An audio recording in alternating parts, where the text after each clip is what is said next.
class, and welcome to our lesson series on libel and slander.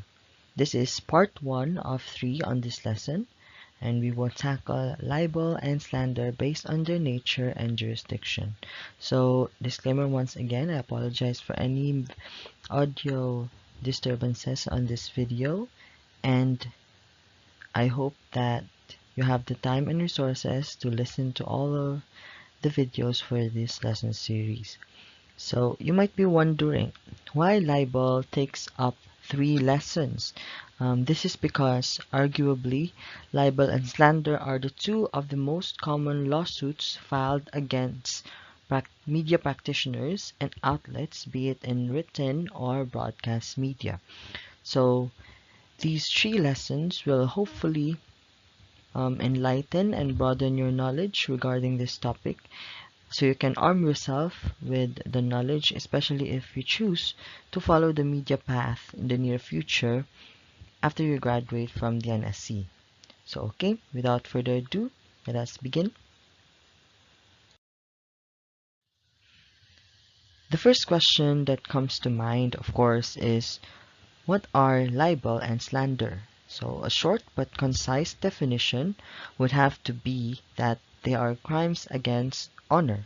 We will discuss why they are such in the next slides. So let's begin by defining libel. So according to Article 353 of the Revised Penal Code, libel is defined as a public malicious imputation of a crime, a vice or defect, real or imaginary, or any act, omission, condition, status, or circumstance tending to cause dishonor, discredit, or contempt of a natural or juridical person, or to blacken the memory of one who is dead. So it is very crucial, class, that you memorize this word per word, because being able to define libel means you can protect yourself and your work. Also, you will not be blindsided by any accusations of libel against you. But what I want you to focus on are the 3 words at the very beginning: public, malicious, imputation. So we will focus on these 3 one by one on the elements of libel, which is the part 2 of this series. For now, that suffices the definition of libel. So the next question would be, how can libel be committed? So in what way or what medium can someone commit libel? So according to Article 355 of the Revised Penal Code, libel could be committed by means of writing, printing, lithography, engraving, radio, phonograph, painting, theatrical exhibition, cinematographic exhibition, or any similar means. So, as you may or may have noticed, wala ang television dira ano. So, but the Court of Appeals rather ruled that defamation made in television is also considered as libel, because our constitution is quite old and the advent of television became rampant only in the late 80s to present. In one of the Court of Appeals decisions on landmark libel cases, they ruled that television can easily fit to the phrase of the provision or any similar means, as it is a highly publicized and influential medium. On the other hand, as defined by Article 358 of the Revised Penal Code, slander is oral defamation. So it is slander when the imputation is verbally made. The essential elements for slander and libel are the same, but they are persecuted and punished differently. So basically, slander is libel in verbal form. And because of this, the elements of slander and libel are the same, though its penalties to the offenders are different.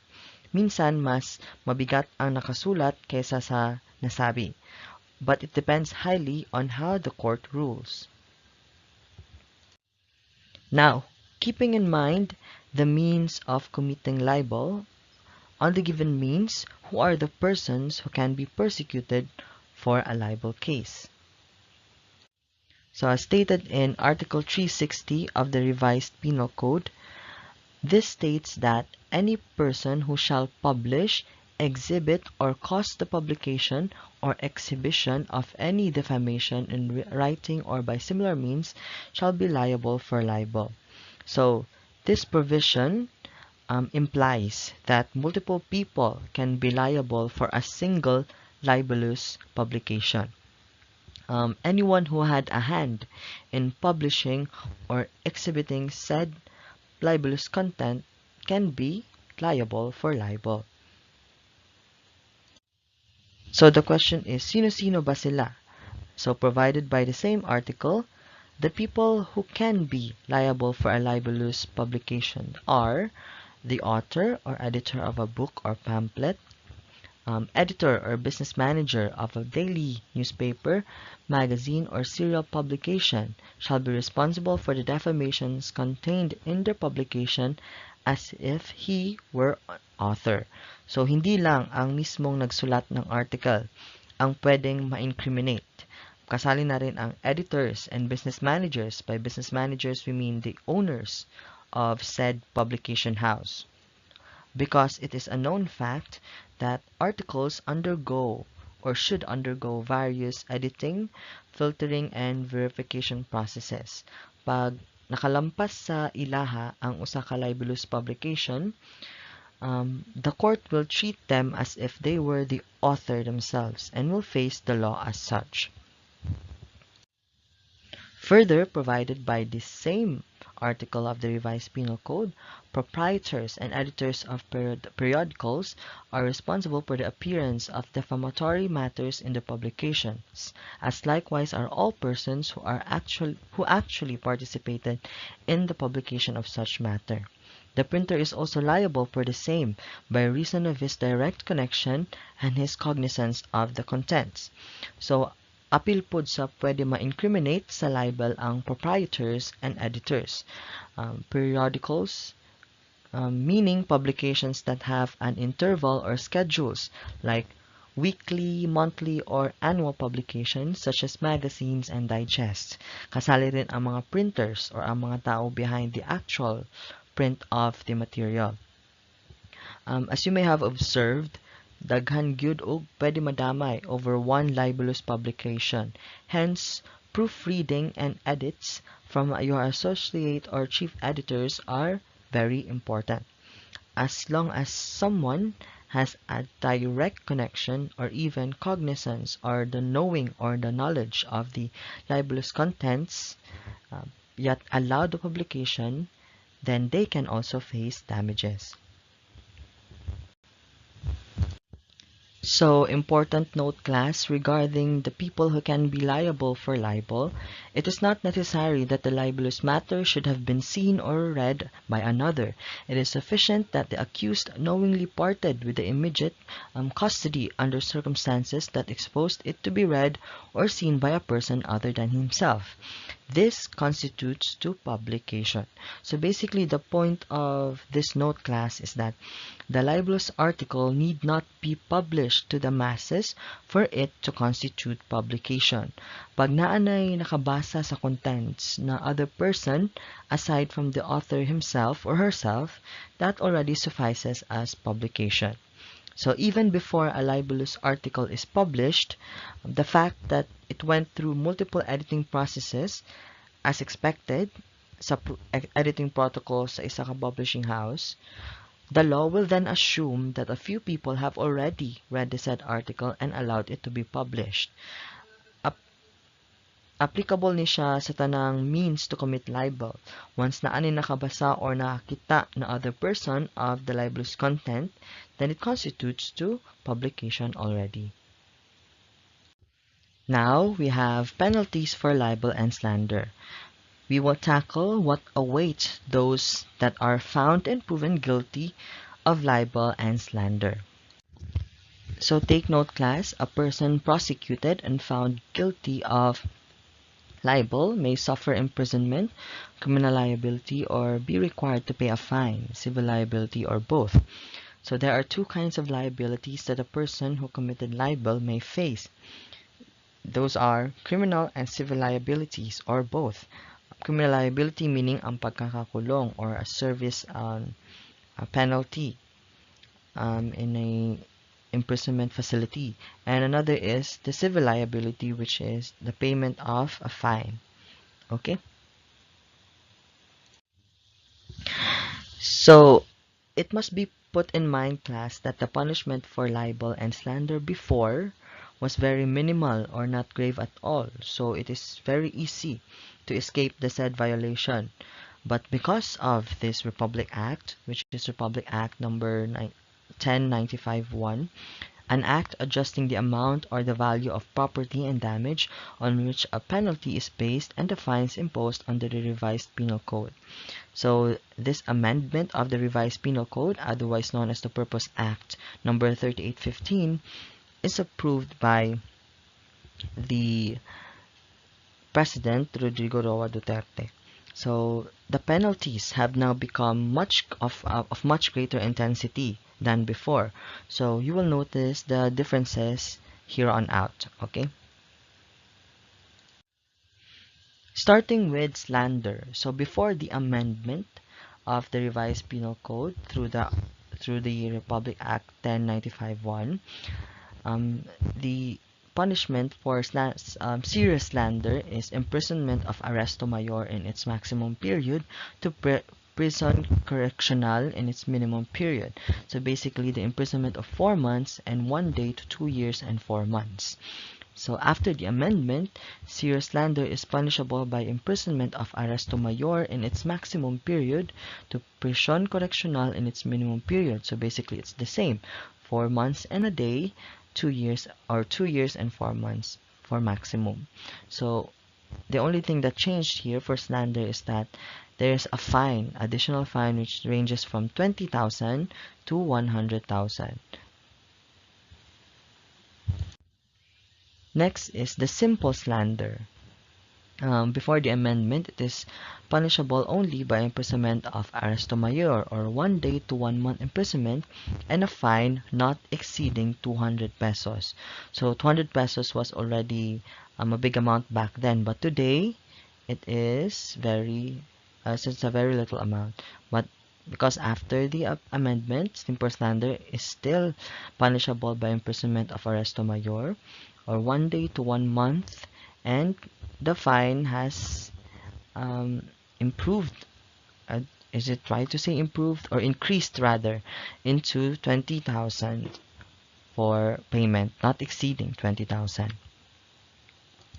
So moving on to libel. So when it comes to the criminal liability of committed libel before the amendment, the imprisonment is only on prisión correccional in its minimum and medium periods. So the imprisonment of 6 months and a day to 4 years and 2 months, and or a fine ranging from 200 to 600 pesos, in addition to the civil action that may be brought by the offended party. So this is basically the criminal liability stages. Lahi pa ang civil action or the moral damages na madawat or bayaran sa kinahanglan sa committed sa party na nag-commit sa libel dito sa offended party. So madungangan pa ni. But as you can see, 200 and 600 pesos is still very little amount. So after the amendment, committed libel or proven libel is now criminally liable for imprisonment of prisión correccional in its minimum and medium periods, which is an imprisonment of 6 months and a day to 4 years and 2 months, and a fine ranging from 40,000 to 1,200,000. So you can see that there is a drastic increase in the amount of the payment, because 200 pesos and 600 pesos can easily be paid today.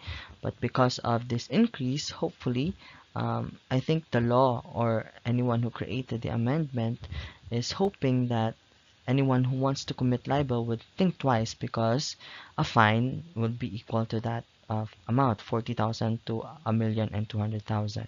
So that is additional pa ang civil action that may be brought by the offended party. So I apologize for the spelling of brought. Nawala ang letter T, but yeah, that's the point. Aside from the fine and the imprisonment, there can also be a few more moral damages or monetary compensation for the offended party. So let us move on. So now that we know that libel can be punished in that way with fines and imprisonment and civil action, the question begs that why is libel punishable? What human right does it violate? Why should a person who committed libel face damages? So according to the Supreme Court, the enjoyment of a private reputation is much a constitutional right as the possession of life, liberty, or property. It is one of those rights necessary to human society that underlie the whole scheme of civilization. The law recognizes the value of such reputation and imposes upon him who attacks it, by slanderous words or libelous publication, the liability to make full compensation for the damages done. So it is clear, class, no, in both of these statements that the law protects everyone's right to a clean and private reputation.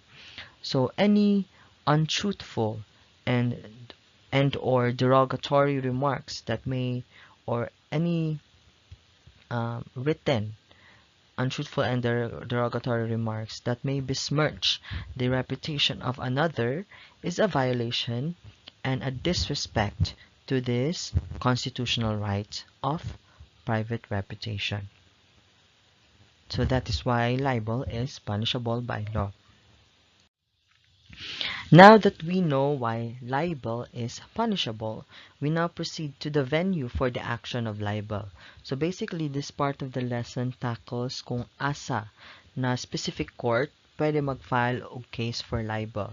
Because this is important kay naay mga instances wherein the complainant may live far from where the libelous article about him or her was published. So, let us tackle kung unsaon ang pag-file sa cases or asa na venue nila i-file one by one. Okay?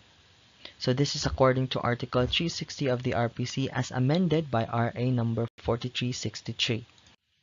So the general rule here is that the action may be filed in the regional trial court or the court of first instance of the province or city where the libelous article is printed and first published, or where any of the offended parties actually resides at the time of the commission of the offense.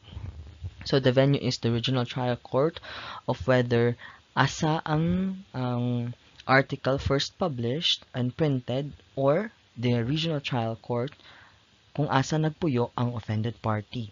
So that benefits the offended party kay na instances wherein the libelous article may have been printed or published far from where he resides. So there is an option for him or her to file it on the nearest or regional trial court or court of first instance. So the next one, if the offended party is a public officer with office in Manila, the venue is Manila or the RTC or court of first instance of the city or province where the first libelous article is printed or first published.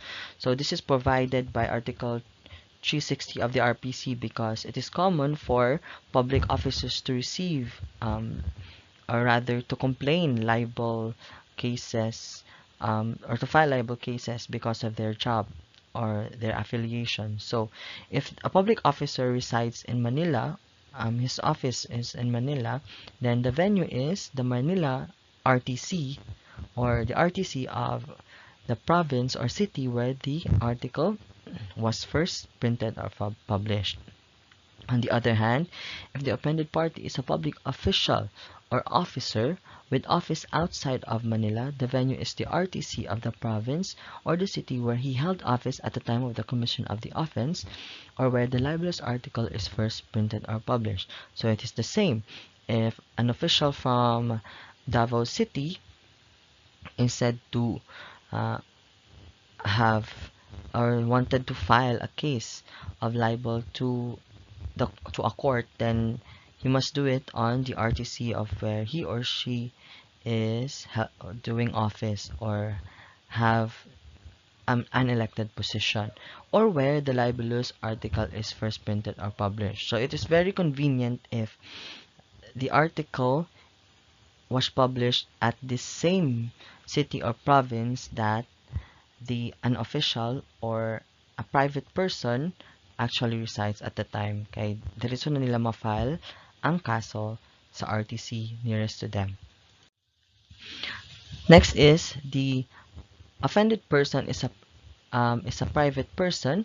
The venue is RTC of his place of residence at the time of the commission of the offense or where the libelous article is first printed or published. So you can see here na naagid siya pattern or the general rule applies that there are two main venues for the first filing of a libel case, whether it be criminal or civil action. That is the RTC where the offended party resides or the RTC where the libelous article was first printed or published. Okay? So basically class, this is a chart from Mass Media Laws and Regulations in the Philippines, 3rd edition by Teodoro and Kabatay. This diagram illustrates the court of first instances where basically the venue rather of where to first file a libel case. So I hope you can read that, but basically the contents of that was already discussed in the previous slides. Okay, let's move on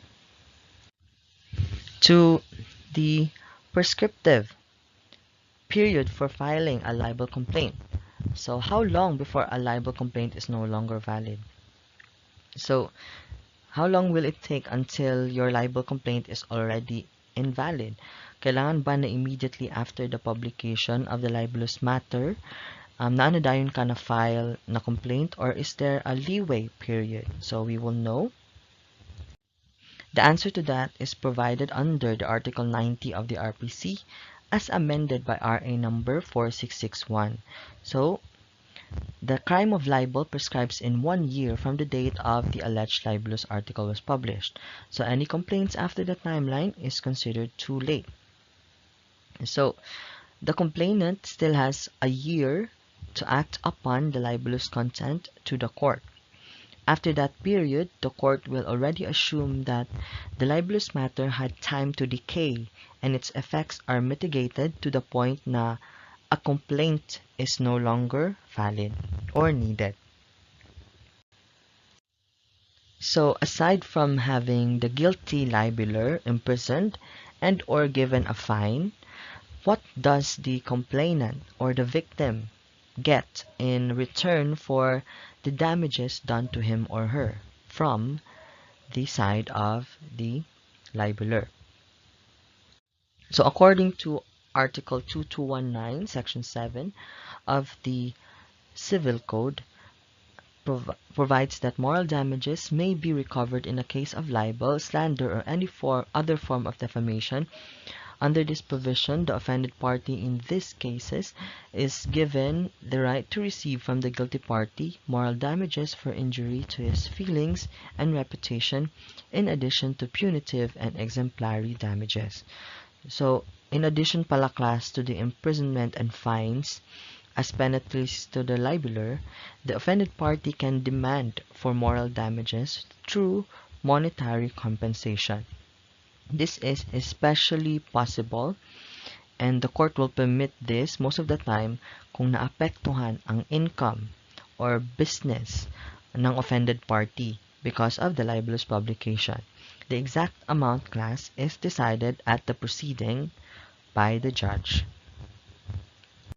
So the next question is, where can civil damages be filed after a criminal action is filed?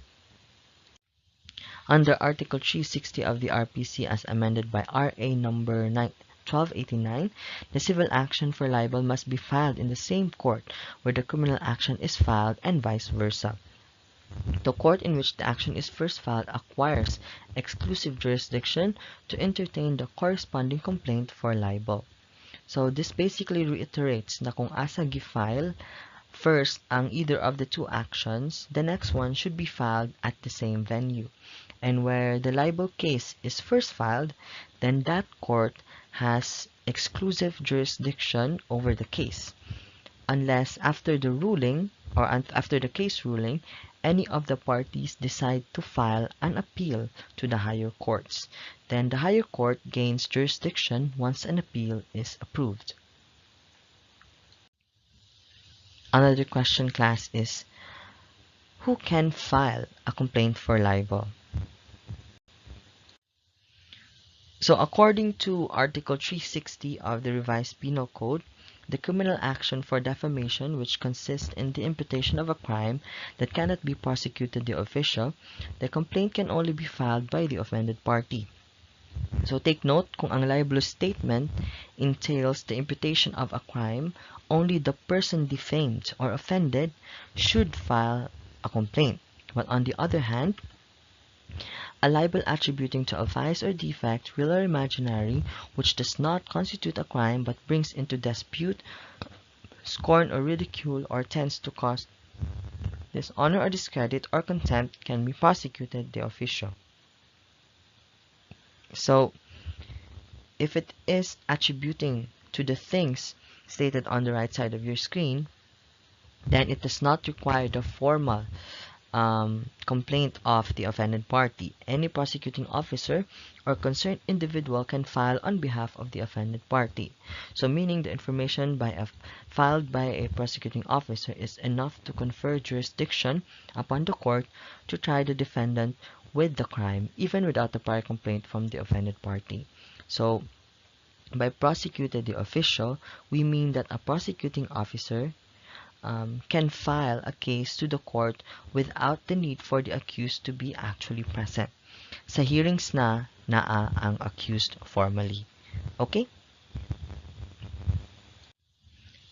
And that's it for part 1. Class, I hope this helped or supported your self-directed learning. And I will see you on part 2. Thank you and stay safe.